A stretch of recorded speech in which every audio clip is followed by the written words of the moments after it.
même si des millions de migrants ont espéré une raison de vie dans les paysages parisiens et européens. Même si Marine Le Pen est beaucoup trop capricieuse pour penser que ces migrants indésirables dans les paysages parisiens sont les retombées retentissants d'un marché noir de matières premières négociées secrètement entre des moutons originaires de l'Afrique avec des loups déguisés en bureaucrates, criminels et costumés comme Nicolas Sarkozy. Ces migrants sont les retombées retentissants d'une politique qui n'a jamais cessé de se prostituer dans les couloirs du Élysée. Ces migrants sont des Africains persécutés dans leur foyer, des Africains exilés dans une contrée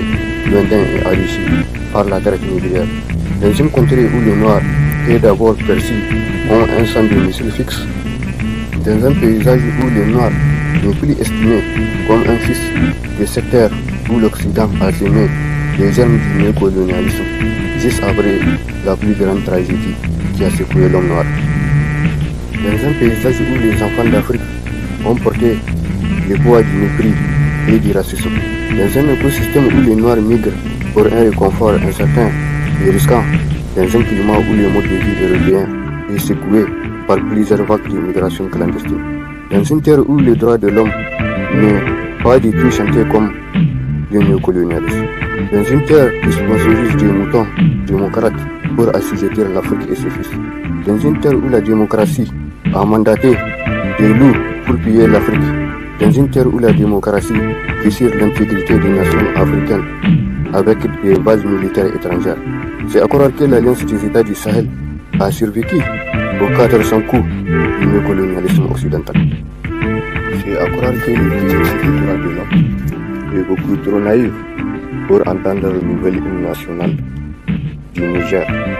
même si elle est trop décadente au bout de Macky Sall et d'Alassane Ouattara. C'est à croire que l'Alliance des États du Sahel est beaucoup trop décadent au mode de vie des États adeptes de l'OTAN et au mode de vie des États qui se sont évanouis des plaisirs après la tragédie de la Seconde Guerre mondiale. C'est à croire que l'Europe est derrière une mission impossible et miraculeuse